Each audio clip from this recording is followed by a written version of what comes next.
This long-form essay explores the dual impact of artificial intelligence on low-wage workers, arguing that AI is currently prioritizing the automation of routine, low-skill jobs due to economic efficiency and cost-saving logic. It details how this trend risks creating a widening wealth gap and a poverty trap where displaced workers lack the resources for reskilling, leading to a permanent underclass. However, the essay also offers a counter-narrative that AI, if leveraged strategically with societal support, such as free AI-driven education and tools for low-cost entrepreneurship, could become a powerful equalizer and a lever for upward mobility, emphasizing that the ultimate outcome, dystopia or opportunity, depends on human and political choices rather than technological inevitability. The rain falls in a fine silver mist, blurring the city into a watercolor of neon and asphalt. Out on the periphery, where the sodium lamps cast a sickly orange glow, a man zips his jacket against the damp chill. His face, illuminated by the phone mounted on his dashboard, is a mask of tired concentration. The screen is his map, his dispatcher, his boss. A synthetic chime, impossibly cheerful, dictates his next turn, his next delivery, his next moment of purpose. He is a ghost in the urban machine, a fleeting human presence in a circuit of logistics. We see him, or someone like him, every day, a flicker of humanity in the grand automated ballet of modern commerce. And in seeing him, we feel the familiar thrum of anxiety. We have been told a story, a simple and terrifying one. It goes like this: the robots are coming. They're rising from the assembly lines, emerging from the server farms. They're cold, efficient logic destined to render millions obsolete. The cashiers, the drivers, the factory hands, the data entry clerks, the sinew and bone of the working world will be swept away by a tide of code. The question we are taught to ask is a brutal one of survival. When the algorithms achieve their silent perfection, what will become of us? Will there be a place for the fallible, the slow, the beautifully inefficient human being? This story, for all its dystopian power, is a misdirection. It asks us to look at the horizon for an invading army of automatons, while the true transformation is happening right here, right now, not as an invasion, but as a subtle haunting. The real question is not whether AI will take the jobs of the poor. It is what AI is already doing to the very nature of the work that remains. The ghost in the machine is not the one we expected. It is not a sentient consciousness awakening. In the silicon, it is the silent, disembodied logic that has already begun to manage us, hollowing out our work from the inside until only the shell of the task remains. Ow. This is not a story about replacement. It is a story about possession too.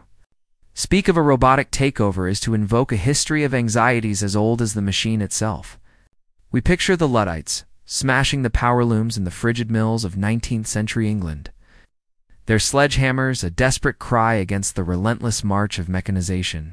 They were not, as history often misremembers them, simply afraid of the new. They were skilled artisans, weavers whose identity and livelihood were woven into the very fabric they produced. What they feared was not the machine itself, but the fraudulent and deceitful manner in which it was used to deskill their labor, to reduce them from craftsmen to mere machine tenders, and to concentrate wealth and power in the hands of D-selves, the mill owners.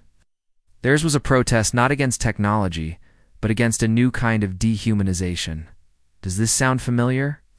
The narrative today is strikingly similar, merely draped in the language of code and neural networks. We are told that history repeats, that just as the agricultural revolution gave way to the industrial will give way to the informational. New jobs, we are assured, will emerge from the ashes of the old. The tractor replaced the plow horse, but it created the mechanic. The computer replaced the typist, but it created the programmer.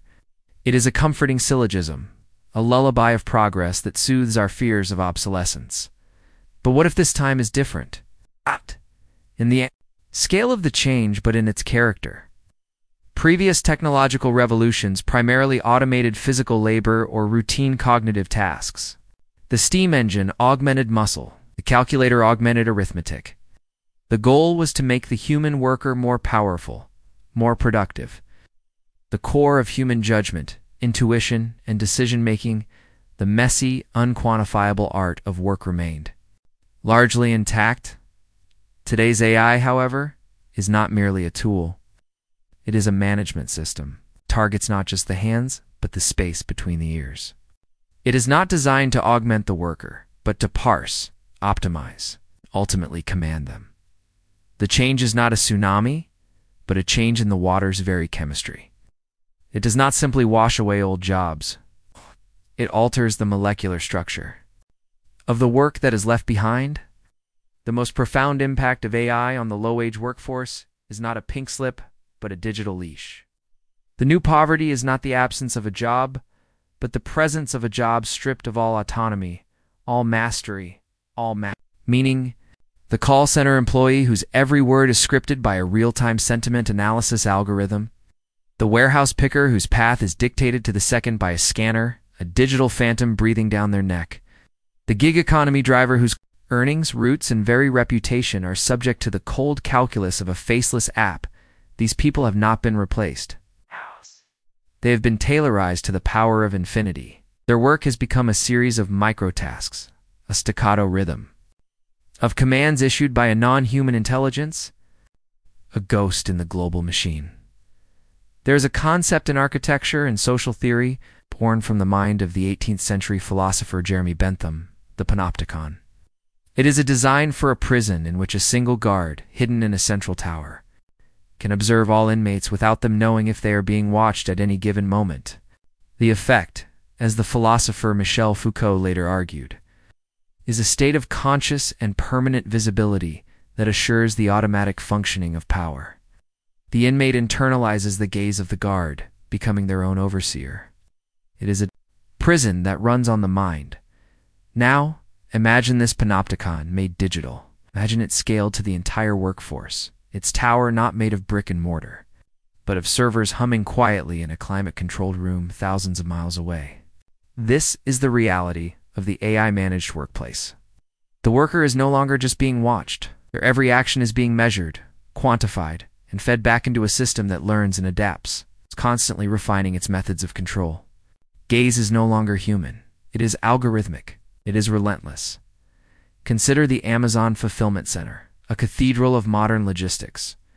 The picker does not wander the aisles, relying on memory or expertise. They are a physical avatar for the algorithm.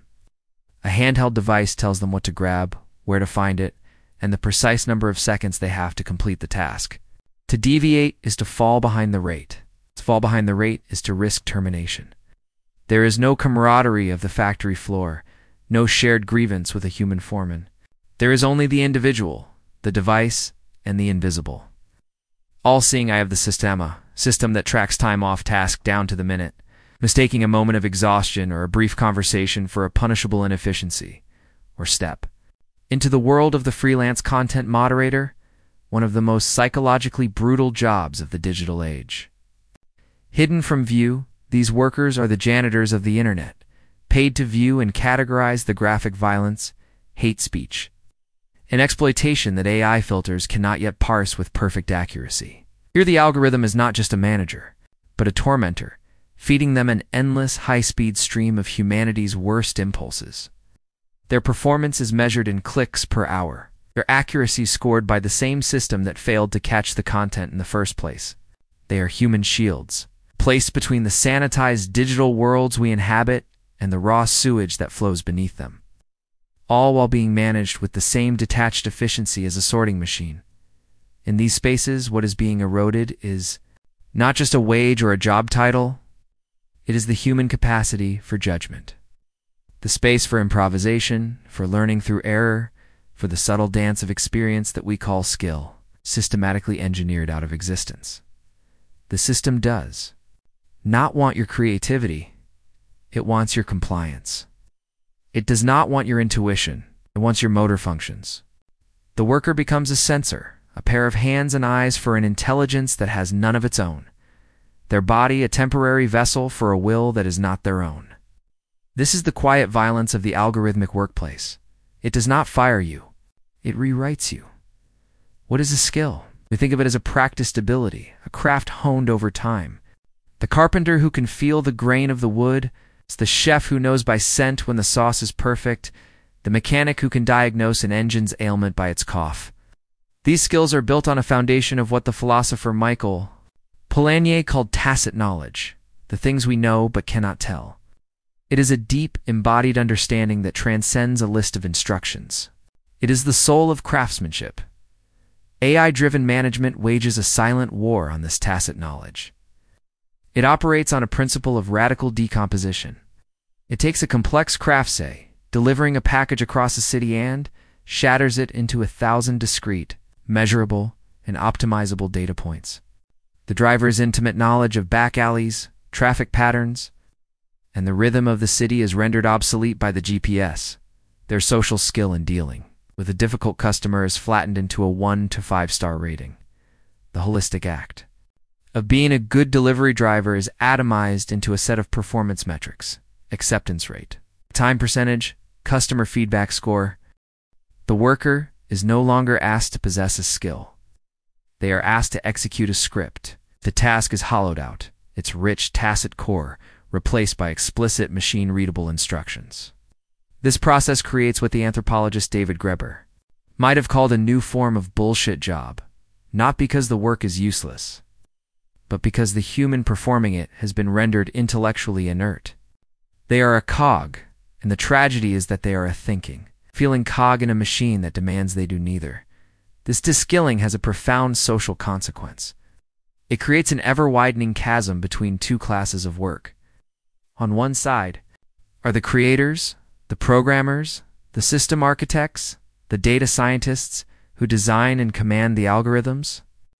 Their work is complex, creative, and richly rewarded. On the other side are the executors, the vast and growing class of workers who are managed by these algorithms. Their work is fragmented, precarious, and stripped of the very qualities that make work fulfilling. The algorithm does not simply manage tasks. It allocates opportunity, sorts humanity into those who tell the machine what to do, and those who are told what to do by the machine. And here you and I, we find ourselves implicated. We who order the package with one-click delivery, who summon a car with a tap, who expect our customer service query to be answered in seconds, we are the beneficiaries of this hyper-efficient system. We experience it as magic, as seamless convenience. But this magic has a hidden cost, a price paid in the currency of human autonomy by the person on the other side of the screen. Our convenience is predicated on their control. The friction that has been removed from our lives has been repackaged and inserted into theirs as a relentless, unforgiving pressure to perform. Perhaps the most insidious illusion is that of freedom. The gig economy, the poster child for the AI-managed workforce, was sold to us on a promise of liberation. Own boss. Set your own hours. Work when you want, where you want. It is a powerful, seductive narrative. But look closer, and you see the architecture of control beneath the veneer of flexibility. You can work whenever you want, but the algorithm's surge pricing, bonuses, and penalties create powerful incentives to work when the system wants you. 2. You are free to decline a task, but your acceptance rate is tracked, and falling too low can lead to deactivation. A sterile corporate term for being fired by a machine. You are an independent contractor, a miniature entrepreneur, yet your price is set by the platform. Your clients are chosen for you, and your performance is subject to a constant, unforgiving system of surveillance and rating. It is a strange and novel form of power. It is not the overt command of a human boss, but a subtle environmental control. It is a system of nudges, incentives, and penalties, so pervasive and so finely tuned that it shapes behavior more effectively than any direct order. The worker is not coerced. They are conditioned. They are placed within a carefully constructed reality, a game whose rules are written in code, and they are left to freely choose the path of least resistance, a path that invariably aligns with the platform's objectives of maximizing profit and efficiency. This is the new social contract, written not in ink, but in Python. It is a contract that redefines the relationship between labor and capital, dissolving the old bonds of loyalty and obligation and replacing them with a purely transactional interface. Your value is not your experience or your commitment. It is your real-time performance metric. You are not an employee. You are a node in the network, a resource to be provisioned on demand. And when your performance dips or a more efficient node becomes available, whether a human or robotic, you can be disconnected from the network with a single line of code. What is lost in this transaction is something fundamental, the very idea of a society built on mutual obligation. We are becoming a world of users and platforms of individual data points to be optimized, rather than a community of people bound by shared responsibilities. The algorithm, with its perfect impartial logic, has no concept of a sick day, a family emergency, or a moment of weakness. It only recognizes inputs, outputs, and deviations from the norm. It is the ultimate expression of a market logic that has finally found a tool powerful enough to enforce its worldview on the messy, unpredictable reality of human life. So we return to the man in the rain, his face bathed in the cold blue light. Of the screen, we were wrong to see him as a symbol of a job about to vanish. He is something far more significant. He's a harbinger. He is the ghost of a future that is already here, a future where the distinction is not between those with jobs and those without, but between those who are managed and those who manage the managers. The ultimate threat of artificial intelligence to the poor and the working class is not the specter of mass unemployment. It is the reality of mass indenture. It is the creation of a permanent digital underclass whose lives are circumscribed by systems they cannot see, understand, or appeal. It is a world where human struggle is reframed as an inefficiency, human connection as a distraction, and human judgment as a liability. The great irony is that we built these systems in pursuit of a frictionless world, a world of perfect efficiency and instant gratification. We dreamed of an intelligence that would liberate us from toil. But in our haste to automate labor, we are beginning to automate ourselves. We are outsourcing not just our tasks, but our agency. The door has been opened. Stand on the threshold, looking into a room where the work of human hands continues, but the human spirit has been quietly escorted out. The machines in this room are not chrome-bodied androids. They are invisible, embedded in the architecture of the system itself. They are not rising up to overthrow us. They are simply waiting for us to comply. The real fear should not be that we will be made obsolete. It should be that we will be made perfectly, terrifyingly efficient. The silence that follows is not one of peace, but of calibration. Listen, do you hear it? It is the sound of a world quietly being muted. It is not a roar of machines, but a gradual, encroaching silence. It is the absence of a voice on the other end of the line, replaced by a series of synthetic chimes. It is the missing clatter of a cash register, supplanted by the sterile beep of a scanner against glass. It is the hum of an electric motor where, once there was the tired sigh of a driver at the end of a long shift, a great hush is falling, and in its shadow, millions of people are beginning to disappear, not from the world, but from our sight. We are living through a second Genesis, a creation myth written in silicon and light. From the cloud, a new kind of intelligence has descended, and it is multiplying at an incomprehensible speed. We call it a name that is both too simple and too vast, a placeholder for the ghost in the global machine. We see its miracles everywhere. ChatGPT crafts poetry and code with the nonchalant ease of a demigod. Robots in sprawling warehouses move with a terrifying, synchronized grace.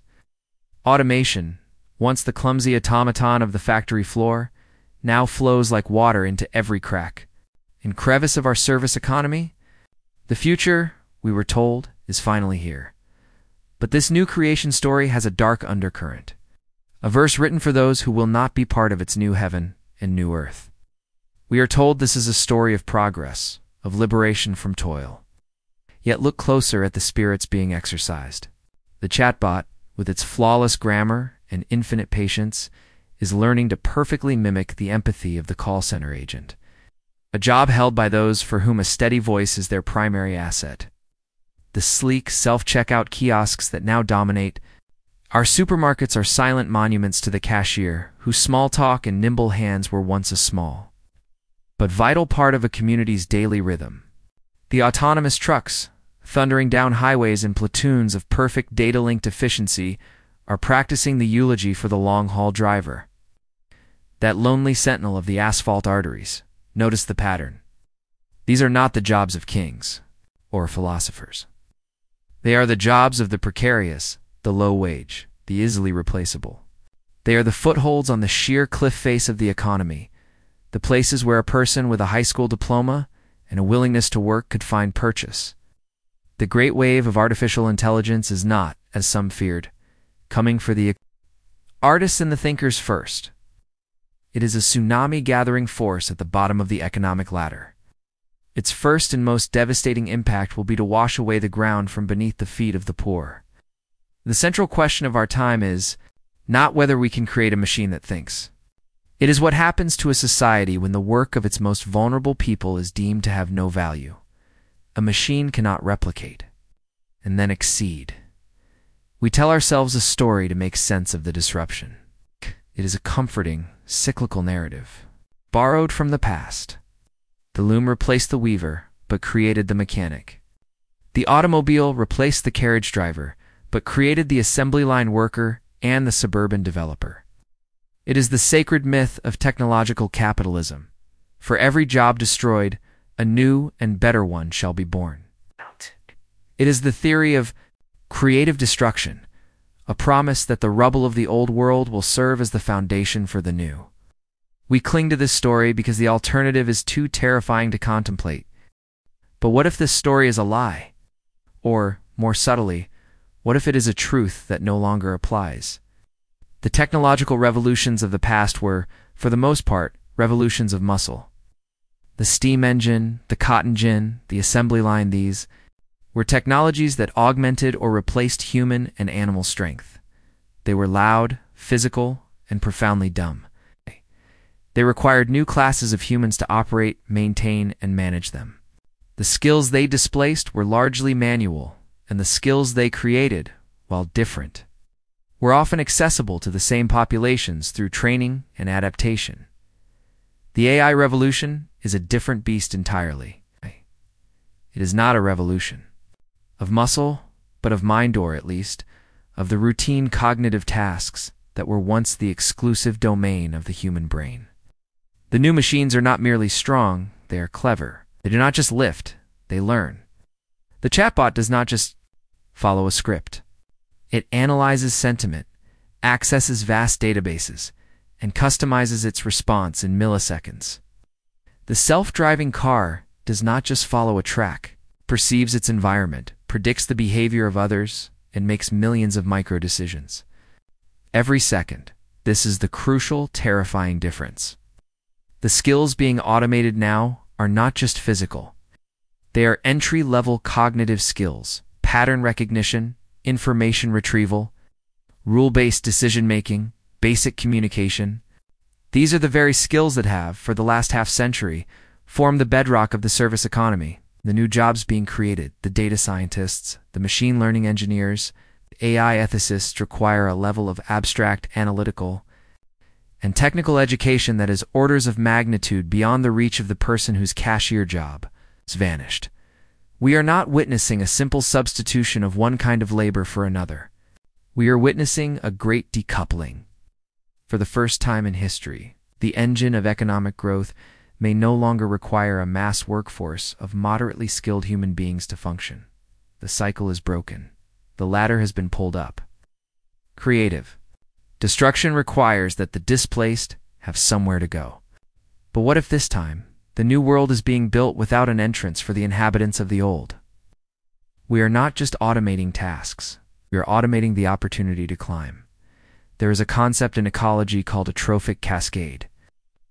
Describes the powerful indirect effects that the removal of a top predator can have on an entire ecosystem. Remove the wolf, and the deer population explodes. The deer then overgraze the vegetation, which in turn leads to soil erosion and changes the very course of rivers. The absence of one creature ripples outwards, reshaping the entire landscape in ways no one could have predicted. We are in the early stages of a societal trophic cascade. The jobs AI is eliminating are not top predators, but they are a keystone species in our social ecosystem. These jobs of presence, the cashier, the security guard, the taxi driver, the receptionist, perform a function far more vital than their job descriptions suggest. They are the ambient humanity of our public spaces. They are the weak ties that bind a community together, the casual, low-stakes human interactions that sociologist Mark Granovetter identified as crucial to social cohesion and the spread of information. Think of your own life. The brief exchange with the barista who remembers your order, the nod from the security guard at your office building, the small talk with the rideshare driver about the weather. These interactions seem trivial, mere friction in a world obsessed with seamlessness, but they are not. They are the 1,000 tiny threads that weave us into a shared social fabric. They are moments of mutual recognition, acknowledgments that we are not just anonymous consumers or data points, but fellow travelers. In the same complicated world, the frictionless world that AI promises is a world without these threads. The automated checkout has no opinion on the rain. Chatbot does not ask about your kids. The robot delivery dog does not smile. In our relentless pursuit of efficiency, we are systematically designing the human encounter out of our daily lives. We are optimizing for solitude. And who is being designed out? It is overwhelmingly the working class and the poor. They're the faces of our service economy. Their presence is the very friction we are so eager to eliminate. This process is more than just economic displacement. It is a form of social erasure. When a whole class of people is no longer visible in the course of a day's transactions, what happens to our perception of them? They do not cease to exist. They are simply relegated to the invisible back end of the system, the warehouse picker, content moderator, the data tagger in a faraway country, performing the grim, grueling, or psychologically toxic tasks that the AI is not yet smart enough to do. They become ghosts. Their labor powers the magic of our frictionless world, but their humanity is hidden from view. We get the convenience without the complicated reminder of the person providing it. This creates a dangerous chasm, not just of wealth, but of empathy. It becomes easier to forget, to ignore, to believe that the immaculately clean and efficient world we inhabit runs on code alone, and not on the hidden, often desperate efforts of other human beings. Perhaps the most seductive argument for this new world is the one of fairness. The algorithm, we are told, is impartial. It does not have biases based on race, gender, or appearance. A self-driving car will not refuse to pick you up because of the neighborhood you are in. An automated hiring system will not judge you on your accent. It is a vision of a perfect meritocracy, where only data matters. But this is a dangerous illusion. Algorithms are not divine pronouncements from a platonic realm of pure logic. They are creations of profoundly flawed and biased human beings trained on data harvested from our profoundly flawed and biased world. An AI taught to screen resumes for a tech company is trained on the resumes of its current predominantly male workforce. Will learn to penalize resumes that include words like women's chess club captain. An AI designed to predict criminal recidivism, trained on historical arrest data from a racially biased justice system, will learn to assign higher risk scores to black defendants. The algorithm does not eliminate bias. It launders it. It takes our messy human prejudices and crystallizes them into a system of apparently objective mathematical certainty. The result is a far more pernicious form of discrimination, one that is harder to see, harder to challenge, and harder to feel guilty about. How do you argue with a number? How do you appeal a decision made by a million lines of code? For the affluent, the algorithm is a concierge, a tool of personalization and convenience. It curates your newsfeed, suggests your next purchase, and optimizes your driving route. It is a gentle, helpful guide. For the poor, the algorithm is increasingly a gatekeeper. It determines your credit score, your eligibility for a loan, your insurance rates, and whether you get an interview for a job. It is an arbiter of opportunity, a judge handing down sentences from which there is often no appeal. We are building a world of digital fences. The very same technology that offers unprecedented personalization for some is creating unprecedented barriers for others. The machine is learning to sort us, to score us, to place us into categories of risk and value. And for those who are already marginalized, who have lived lives that do not fit neatly into the clean data sets of the privileged, the algorithm's judgment can be a life sentence. It is the digital reincarnation of the red line, drawn not on a map, but around the lives of the poor. So where does this leave us? We stand in the twilight of an era, a moment of profound and unsettling transition. The air is thick with promises of utopia, world without toil, without want, without human error. A world of perfect efficiency where every need is anticipated, and every desire is met with the silent click of a button. It is a beautiful and tempting vision, but there is a ghost haunting this utopia. It is the ghost of the human touch, the specter of the unnecessary conversation, the phantom of the beautifully inefficient gesture of kindness. In our quest to build a perfect system, we are creating a world that has no room for the imperfect. Beings who built it. The danger is not that the machines will rise up against us. That is a fantasy, a comforting distraction that allows us to imagine a heroic struggle. The real danger is far quieter and far more profound. It is that we will willingly, happily build our own cages. That we will trade the messy, unpredictable, and often difficult reality of human community for the clean, seamless, and empty promise of algorithmic perfection. That we will allow the work, the faces, and the very presence of the poor to be designed out of our world. Not out of malice, but out of a simple, relentless desire for our own convenience. Look around you the next time you use a self-checkout, or talk to a chatbot, or have a meal delivered by a person you will never see. Pause for a moment. Feel the silence that surrounds the transaction. Recognize it for what it is, the sound of a thread being cut. May seem like just one insignificant thread, but a million cut threads, and the entire tapestry begins to unravel. A door has been opened. We are stepping through it into a world that is quieter, faster, and more efficient than ever before. But we must ask ourselves what we are leaving behind on the other side. The room we are entering is clean, well lit, and perfectly ordered. But it is haunted by the absence of the very people who built it. And one day we may find ourselves alone in that perfect room. Listening to the silence and wondering where everybody went, it does not arrive like a thunderclap. There is no grand pronouncement, no army of chrome marching down Main Street. It comes instead like a change in the water table, a silent, imperceptible seeping from below.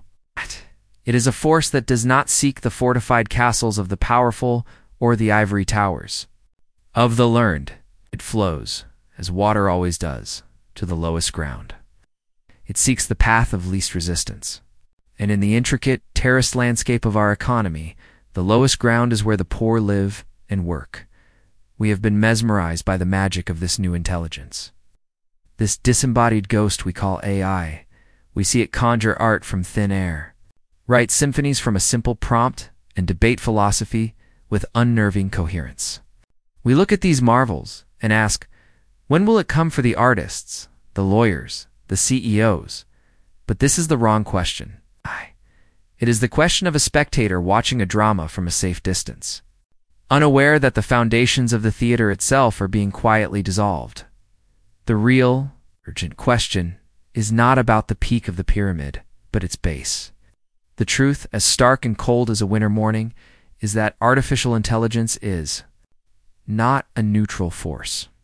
It is an economic instrument honed to a razor's edge by the logic of capital.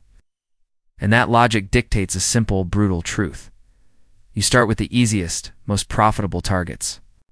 The revolution is not beginning in the boardroom. It is beginning on the checkout line in the call center, on the factory floor. It is a quiet, systematic hollowing out of the world of low-wage work. And not out of malice, but out of a far more relentless force: efficiency. The central mystery is not that this is happening, but that we are so surprised it is happening in this way. That a force designed to optimize systems would begin by optimizing the people, who cost the least to replace. To understand why the tide of automation first touches the shores of the poor, you must first understand the nature of their work. Step inside the world of a low-wage job. It is a world of repetition, of prescribed motions and scripted words. It is a world of human algorithms. The cashier at the supermarket performs a ritual: scan, bag, payment, repeat. The rhythm is dictated by the beep of the barcode reader. The call center agent follows a decision tree, their empathy guided by a script, their solutions drawn from a pre-approved knowledge base.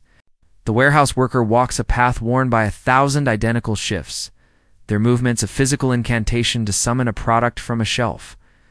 These are not jobs that require deep creativity, nuanced strategic thinking, or complex emotional intelligence. They require reliability, stamina, and the ability to execute a well-defined process over and over again. In essence, these jobs have already been tailorized, broken down into their smallest, most repeatable components. The workers are performing tasks that are in their very structure, machine-like, and this is the profound vulnerability. Artificial intelligence, particularly in its current form, is a master of mimicry and pattern recognition. Structured data and predictable environments, tasks that can be distilled into a clear set of rules, a script, or a repeatable physical motion, is fertile ground for automation. The AI does not need to understand why the ritual is performed. It only needs to learn the steps of the dance, and it can dance forever, without tiring, without complaining, without asking for a raise. The work of a surgeon, a therapist, or a crisis negotiator, by contrast, is a fortress of ambiguity. It is built on tacit knowledge, intuition, and the ability to read the infinitesimal, unquantifiable signals of human interaction. It is messy, unpredictable, and deeply contextual. Automating this work is a monumental challenge. Automating the scanning of a can of beans is not. The technology is simply following the gradient of simplicity. It is replacing the most predictable patterns of human behavior because that is what it was designed to do. Following this gradient is a second, more powerful force, the cold, unyielding gravity of economics. A business is not a charity. It is a system designed to minimize cost and maximize output. In this calculus, a human employee is a complex and expensive variable. They require a wage, benefits, insurance, training, and a safe working environment. They have sick days, vacation time, and human limits. They are, from a purely operational perspective, inefficient. Now, consider the calculus of replacement. For any given job, there is a tipping point where the cost of automating it becomes less than the cost of employing a human to do it. For a highly paid professional, say, a corporate lawyer earning $500,000 a year, the tipping point is astronomically high. The AI required to replicate their years of training, strategic thinking, and client management would be a true technological marvel, costing billions to develop. The replacement is not, for now, economically viable. But what about the cashier earning minimum wage? The call center agent paid by the hour? The fast food cook? Their annual cost 2A? Company is a tiny fraction of the lawyers. The technology needed to replace them: a self-checkout kiosk, a chatbot subscription. A burger-flipping robot is not a distant dream. It is here. It is commercially available. And its cost is plummeting. The floodgates have opened. Once the exclusive domain of multinational corporations with vast R&D budgets is now accessible to almost anyone, a small business owner can deploy a sophisticated customer service chatbot for a modest monthly fee, instantly replacing the need for several human agents. A restaurant can install a touchscreen ordering system, reducing its front-of-house staff. The technology has become a utility. It's easy to plug into a business model as electricity or the internet. This is why the blow lands on the poor first. It is not a moral failing or a conspiracy. It is simply math. They are the easiest to reach and the cheapest to replace. In the brutal logic of the market, they represent the highest return on investment for automation. The owners of capital are not targeting the poor. They are targeting the expense column on a spreadsheet. It just happens that the lives and livelihoods of the poor are what that column represents. This economic logic creates a peril far more profound than simple job loss. It engineers a trap, a feedback loop from which it is nearly impossible to escape. It is the architecture of a new, permanent state of poverty. Imagine you are a truck driver, a profession that has for decades offered a solid middle-class life with a high school education. See the autonomous trucks being tested on the highways? You know your job has an expiration date? The logical advice is to reskill, learn to code, become a drone operator, train as a wind turbine technician. But this advice, offered so easily from the comfort of a secure profession, is a cruel joke. Reskilling requires two resources that are in desperately short supply for the working poor: time and money. If you are working 60 hours a week just to pay the rent and put food on the table, where do you find the time to attend a night class? If you are living paycheck to paycheck, how do you afford the tuition for a coding boot camp that costs thousands of dollars? The job that is about to be automated is the very thing preventing you from acquiring the skills to survive its automation. This is the vicious circle. The loss of income from a displaced low-wage job makes it impossible to afford the training. For a new, more resilient one, the individual is trapped in a gravitational well. They lack the escape velocity, the surplus of time, money, energy to break free from the pull of their economic circumstances. Automation doesn't just take away a job. It takes away the future. It locks people into a cycle where the only work available to them is the next category of low skill, precarious tasks that are on the verge of being automated themselves. It creates a state of perpetual economic vulnerability, a life spent running from a wave that is always just one step behind. On a societal scale, this dynamic carves a great chasm that threatens to split our world in two. We are witnessing the birth of a new economic paradigm, one that fundamentally rewrites the relationship between wealth, labor, and technology. For one group, the investors. The technologists, the highly educated professionals, AI is the most powerful wealth creation tool in human history. It is a force multiplier. They own the algorithms, they design the systems, and they reap the dividends of the efficiency gains. Their work is augmented, not replaced. By AI, the machine acts as their tireless assistant, their brilliant analyst, their global platform. For them, AI is a lever to move the world, and they are standing in just the right place to use it. Their wealth and influence will not just grow, it will compound at an exponential rate.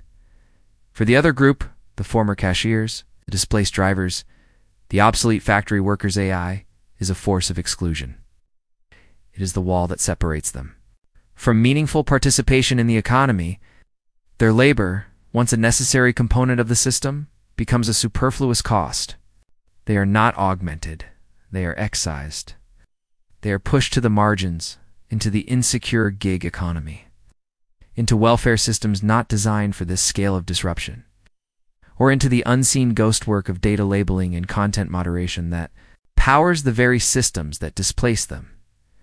This is more than just a widening of the gap between the rich and the poor. It is a qualitative shift in the nature of that gap. It is the creation of two separate realities, running on two different operating systems. One is a world of leverage, opportunity, and accelerated growth. The other is a world of precariousness, obsolescence, and managed decline. And the bridge between these two worlds is crumbling. The social mobility that was once the core promise of modern society, the idea that through hard work, anyone could improve their lot, relied on the existence of entry-level rungs on the economic ladder. My eye is not just making the ladder steeper. It is sawing off the bottom rungs, one by one. We stand, then, at a precipice, staring into a future that is being built with a logic we refuse to fully acknowledge. We tell ourselves stories of progress, of new jobs we cannot yet imagine, of a society of leisure and creativity for all. But the quiet hum of the servers tells a different story. It speaks of optimization, of efficiency, of a world without friction. And what is a low-wage human worker in the cold eye of the algorithm, if not a source of friction? The great sorting has begun. The technology is not the villain of this story. It is merely the instrument. The villain is a logic that sees human beings as costs to be minimized and a society that accepts this logic as the natural order of things. We have built a machine that is a perfect reflection of our own values, and it is holding up a mirror to a truth we would rather not see, that our system is designed to flow wealth and opportunity upwards, and to wash away the ground from beneath the feet of those at the bottom. A door has been opened, and we, the beneficiaries of this frictionless world, are stepping through it. The room on the other side is clean, efficient, and wonderfully convenient. But we must force ourselves to look back at what we are closing the door on. We must listen for the sounds that are no longer there. It is the sound of a world of work that, for all its flaws, provided a place for millions. The silence that is replacing it is not the sound of progress. It is the sound of a great and terrible sorting, the quiet formation of a world where some of us are granted the power of gods, while others are simply efficiently and silently erased from the equation. In the ancient world, they spoke of a God with two faces. One face looked back into the known past, its features carved with the wisdom of all that had been. The other looked forward into the shimmering, unwritten future, its expression a mask of pure possibility. This God, Janus, was the keeper of doorways, of beginnings and endings, of every threshold between one reality and the next. To stand before him was to stand at the precipice of a choice. We find ourselves today standing before such a deity. It is not made of stone or myth, but of silicon and code, a vast, emergent intelligence we call AI. It too has two faces, two futures it holds, out to us like offered hands. One face is etched with a grim prophecy, a world of mass displacement, of a great societal unraveling where the poor, stripped of their economic utility, are cast into a permanent and deepening irrelevance. The other face, however, shines with an almost utopian light.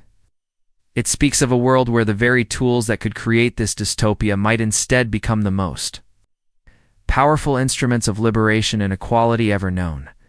This is the terrible paradox of our age. The same force, the same lines of code, can lead us to two profoundly different destinies. The question is not what the machine will do to us, but what we will choose to do with the machine. For the most vulnerable among us, AI is not a technological curiosity. It is a doorway. And we, all of us, are the keepers of the key. The story of what happens next is not a prediction. It is a choice. First, let us look without flinching at the darker face, at the future that requires no effort on our part to bring about. It is the future that unfolds if we simply allow the unguided logic of the market to run its course. It is the path of least resistance, a nightmare taking shape in plain sight. This story begins with a great erasure. As we have seen, the first wave of this intelligent automation is washing over the jobs of the low-wage workforce. The cashier, the driver, the customer service agent. Their economic foothold is dissolving not into nothing, but into an algorithm. This is more than just a loss of income. It is a severance from the shared project of society. To be without work is not just to be without money. It is to be without purpose, without structure, without a recognized role in the human drama. In this future, new impassable chasm opens in society. On one side are the augmented, those whose knowledge-based professions are amplified by AI, the architect who uses AI to generate 1,000 design iterations in an hour, the scientist who uses it to model complex proteins, the investor whose algorithms trade faster than a human thought. For them, AI is a genie, granting them unprecedented powers of creation and wealth generation. On the other side are the displaced, an ever-growing class of people whose skills have been rendered obsolete. For them, AI is not a genie, but an executioner. This creates a feedback loop, a perfect engine for sustainable poverty. Without a job, one cannot afford to learn the new skills required to participate in the AI-driven economy. Without those skills, one cannot get a job. It is a cruel catch-22, a social gravity well from which escape becomes a statistical impossibility. The promise of social mobility, the core tenet of the modern world, evaporates. The ladder is not just pulled up, it is incinerated. What is left is a society of permanent tiers, a small, hyperproductive elite living in a world of unimaginable technological magic, and a vast, marginalized majority living on the scraps of the automated economy, their lives managed by the very systems that replace them. It is a quiet, orderly, and perfectly engineered apartheid, but that is only one face of the god. Let us turn now and dare to look upon the other. Let us imagine a different path, one that requires courage, intention, and a radical reimagining of our values. For the very same technology that can create this prison has the potential to become a universal key. Imagine a child, sitting not in the back of an overcrowded classroom in an underfunded school, but with a personal tutor. This tutor is infinitely patient, infinitely knowledgeable, and perfectly attuned to the child's unique way of learning. It can explain calculus through the metaphor of music, or history through the lens of a video game. It never gets tired, never gets frustrated. It exists for the sole purpose of igniting that child's mind. This is not science fiction. This is the promise of an AI educational tool, deployed not for profit, but for human flourishing. It could demolish the barriers of educational inequality at a stroke, offering a world-class, personalized education to every single person on the planet with a connection to the network. It would be the greatest liberation of the human mind. In history, now imagine a woman in a remote village, a gifted artisan who makes beautiful textiles. For her entire life, the market for her craft has been limited to her local community. She lacks the capital, the marketing knowledge, the language, skills to reach a global audience. But now, she has a collaborator. An AI helps her design a logo and build a stunning website in minutes. It writes compelling marketing copy and translates it into a dozen languages. It manages her inventory, handles her customer service inquiries, and optimizes her shipping logistics. It becomes her co-founder, her business manager, her global ambassador. The barriers to entrepreneurship that have for centuries locked the poor out of the market access to capital. Specialized knowledge. Economies of scale could be systematically dismantled by AI. It could spark a renaissance of small-scale human-centric enterprise, empowering millions to turn their skills and passions into a dignified livelihood. In this vision, AI is not a replacement for human beings, but an amplifier of their potential. It is a tool for leveling the playing field, for democratizing access to knowledge and opportunity on a scale that was previously unimaginable. It becomes the great equalizer. So which will it be? The nightmare of exclusion or the dream of opportunity? Here, silent companion, is the secret that the two-faced God will not tell you. The choice is not its to make. The machine has no will, no desire, no morality. It is a mirror, and it will reflect with perfect and terrifying clarity the values of the society that builds and deploys it. A tool is only as good as the hand that wields it. A hammer can be used to build a home that shelters a family, or it can be used to shatter a skull. The hammer has no opinion on the matter. If our society's primary value is the maximization of profit above all else, then AI will inevitably be used as a weapon of cost-cutting and labor replacement. It will follow the logic of capital to its dystopian conclusion, because that is the instruction we will have given it. The nightmare scenario is the default path. It is the future we will get if we do nothing. The other path, the path of empowerment, requires a conscious and collective act of will. It requires us to make a choice.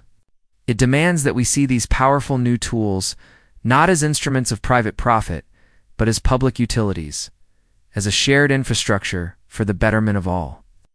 It requires policies that steer the development of AI towards social goals, public investment in AI-driven education, the creation of platforms that support small entrepreneurs, and robust social safety nets to support those who are inevitably displaced.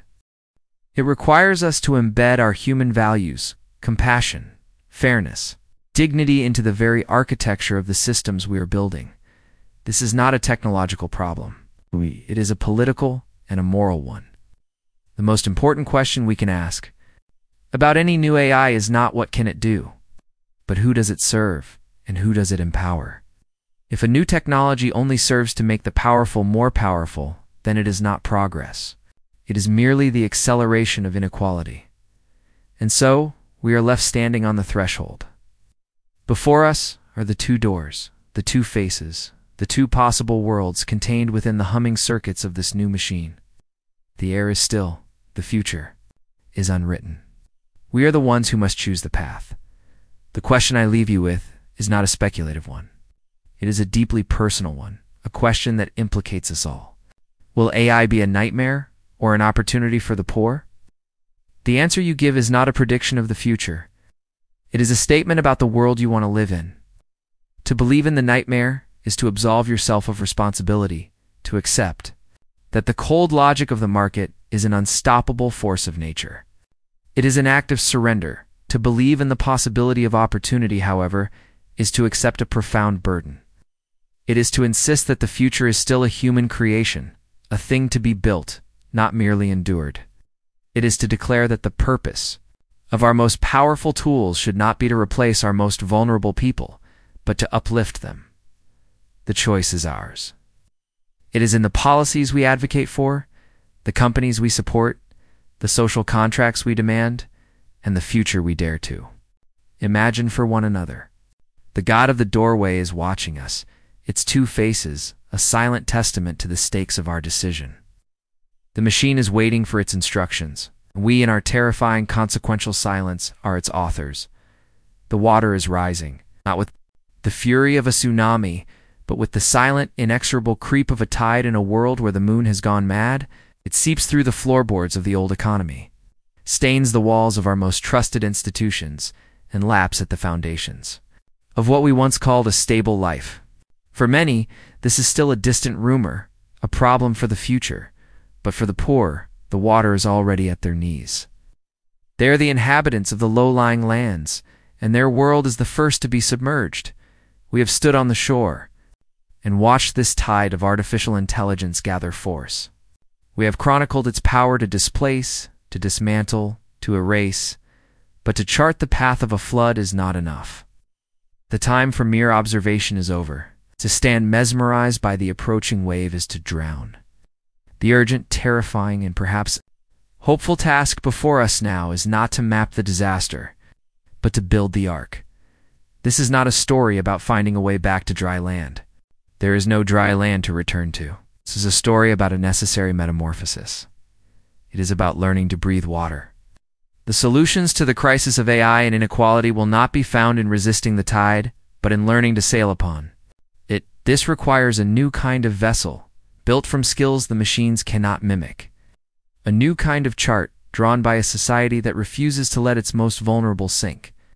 And a new kind of courage, the courage to use the very force of the storm to power our journey. The first lesson in this new world is that the old fortresses are made of sand. The skills that once offered security, reliability, adherence to procedure, mastery of a single, repeatable task, the very things that make a worker a perfect target for automation. To build a career on routine is to build a sandcastle. In the path of the tide, the machine is the master of routine, is the god of the predictable. To compete with it on its own terms is to be utterly and completely erased. The ark, then, must be built of a different material. It must be constructed from the ghostly, unquantifiable, and profoundly human qualities that slip through the logical nets of an algorithm. We must become architects of the unscripted. What does this mean? This means cultivating the skills that have no clear instruction manual. It means creativity, not just in the artistic sense, but in the ability to connect disparate ideas, to ask a question no one has asked before, to improvise a solution when the blueprint fails.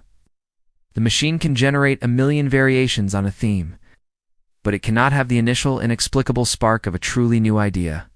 That spark is still the ghost in our own machine. It means emotional intelligence, the ability to navigate the complex, its contradictory, and beautiful mess of human feeling. An AI can be trained to recognize the signs of anger in a customer's voice, but it cannot feel the genuine empathy that de-escalates a conflict. It cannot offer the unscripted moment of shared humanity that builds trust. It cannot replicate the ghostly echo of a human heart that we recognize in another's presence.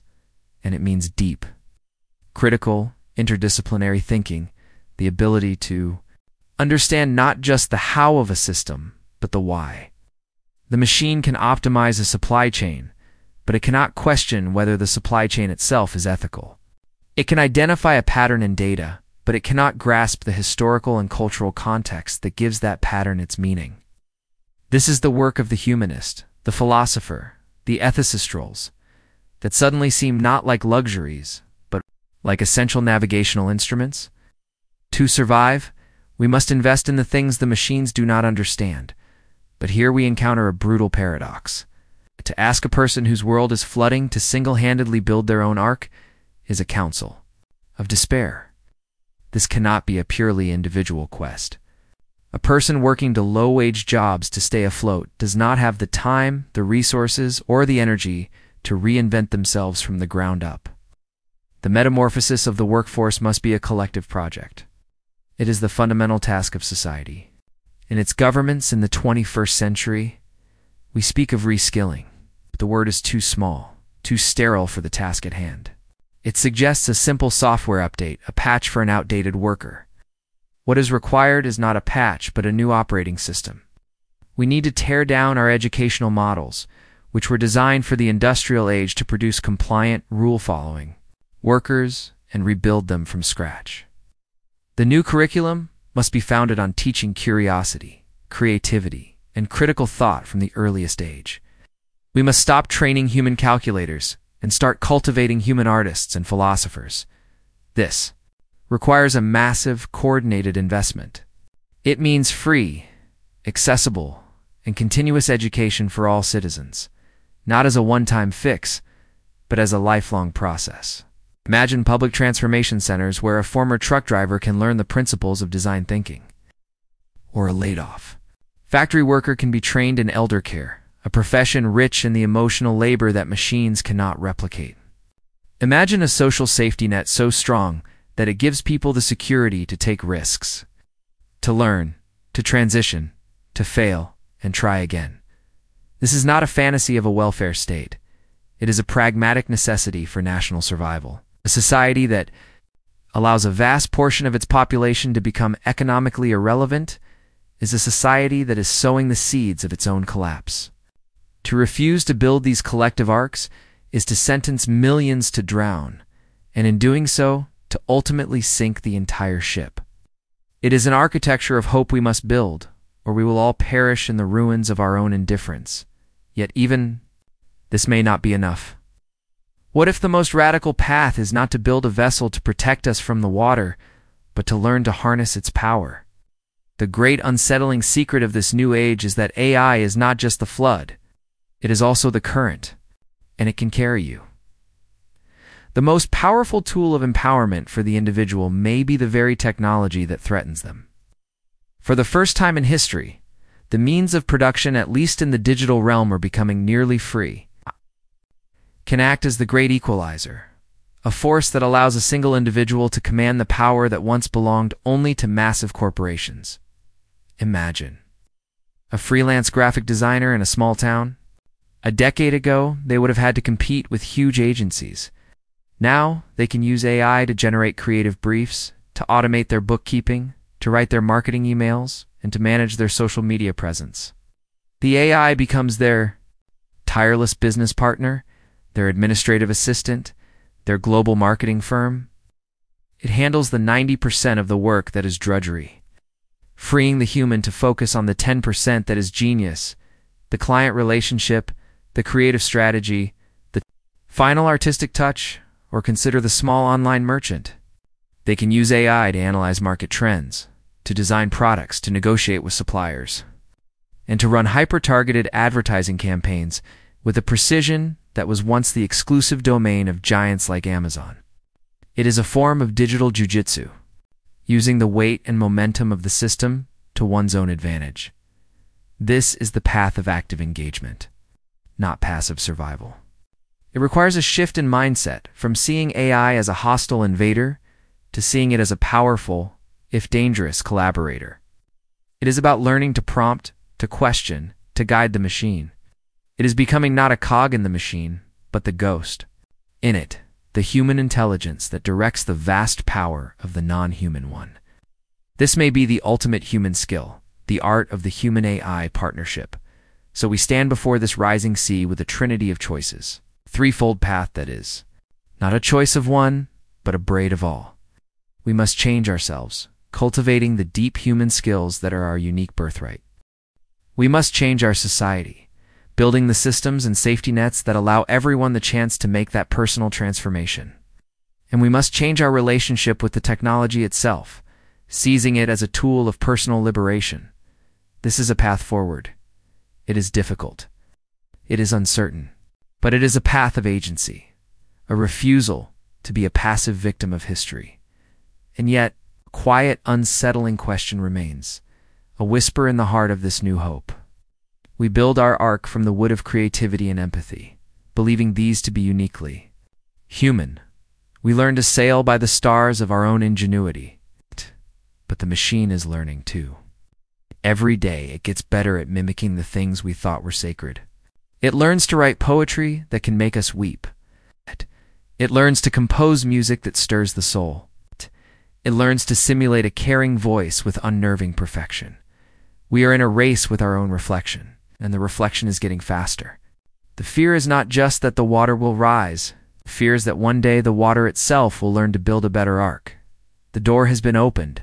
We find ourselves not in a new room, but on the shore of a vast and unknown ocean. The blueprints for survival are in our hands. But as we begin to build, we cannot shake the feeling that something is watching us from the deep. Something that is learning from our every move. The journey ahead is not just about staying afloat. It is about discovering what it means to be human in a world that no longer requires us for the work we once did. A world where our own creations are beginning to dream. The trial is over. The evidence has been presented, the witnesses have spoken, in voices both human and synthetic, and a strange silence now fills the courtroom of the 21st century. In the dock sits a ghost, a disembodied intelligence we have summoned into being. Its presence felt not in a physical form, but in the humming of servers and the quiet obsolescence of a million human tasks. We have brought it here to answer for its crimes, real and imagined. But as the proceedings draw to a close, a chilling realization dawns. The ghost is not the one on trial. We have followed the threads of this new reality, from the automated checkout line to the server farms. Where our new gods are born, we have seen how the first casualties in this silent revolution are the poor. Their work routine, predictable and economically precarious, the low-hanging fruit for a system designed for optimization. We have weighed the grim calculus of efficiency against the human cost of displacement. And now we are left at the threshold of a verdict. A final summary judgment not just on the nature of a technology, but on the character of our civilization. The journey has led us here, to a final stark confrontation with the two faces of our creation. It is both a poison and a cure, a cage and a key. And the story we tell ourselves about which it will be is the most important story of our time. It is a story that will determine whether the future is a fortress for the few or a commons for the many. Let us not, in these final moments, delude ourselves with comforting fictions. The first and most undeniable truth is that the dispossession is real, and it is happening now. It is not a distant forecast. It is the lived experience of the cashier replaced by a kiosk, the call center agent muted by a chatbot, the driver watching the inexorable approach of the autonomous fleet. The jobs are vanishing. This is not a hypothesis. No, it is a simple, observable fact. This process, if left to its own devices, is not random. It follows the cold, clear logic of capital, as water follows the slope of the land. It will flow downwards, pooling in the low-lying areas of the economy, submerging the lives and livelihoods of those with the least power to resist. The result is a future that writes itself, a great and terrible sorting, a world cleaved in two, not by land or by creed, but by one's relationship to the machine. On one side, those who command the algorithms. On the other, those who are commanded, managed, or simply erased by them. This is the default future. It is the world we will inherit if we do nothing, if we accept that the logic of the market is a law of nature. It requires no conspiracy, no evil intent. It requires only our passivity. It is the future that arrives when we simply stand still, mesmerized by the strange new lights in the sky, while the ground beneath our feet dissolves. This path is not a nightmare we must fight to prevent. It is the reality we are already choosing through our inaction, but that is only the first half of the truth. To stop there is to succumb to a fatalistic despair, to mistake a warning for a prophecy. For within the heart of the poison, we find the seeds of the antidote.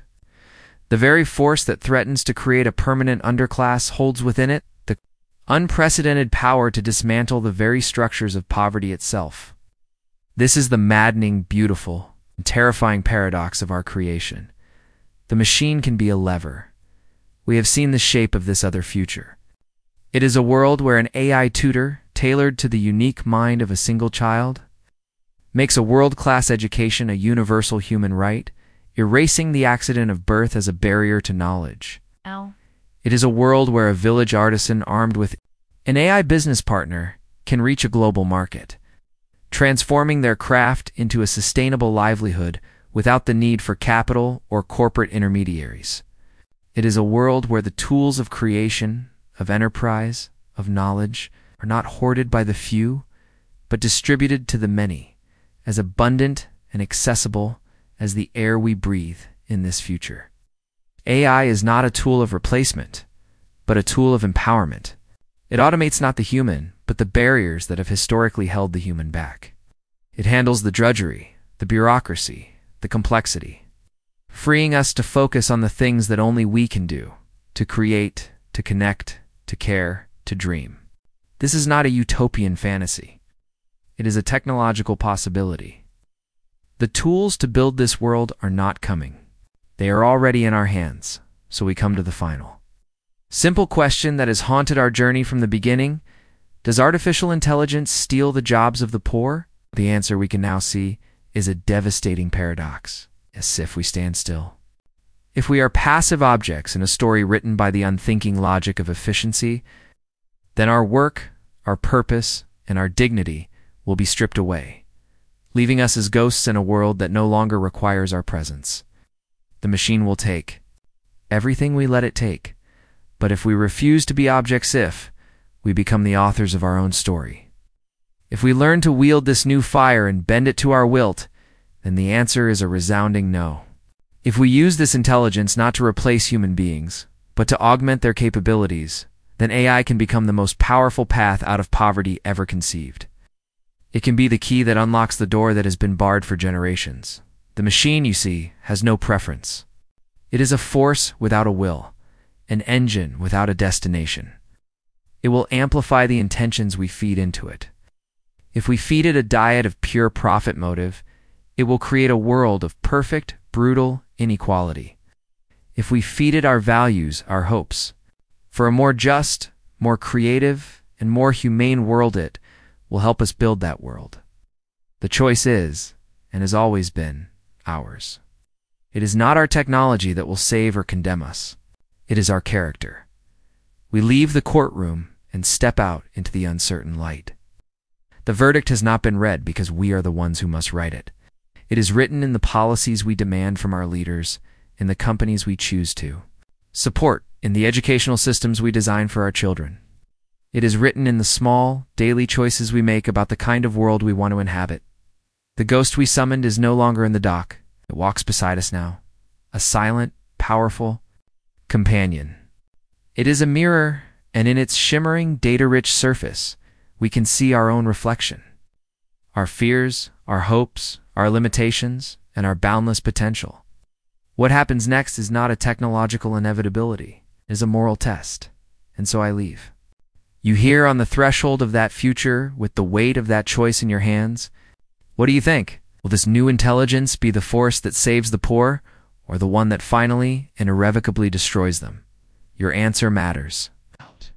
It is a vote cast in the silent election that will determine the fate of the 21st century. Let your voice be heard in the quiet space that follows. If you enjoy this video, Please like, share, subscribe and hit the bell to the later update from my channel. Thank you for watching till the end and see you in the next video.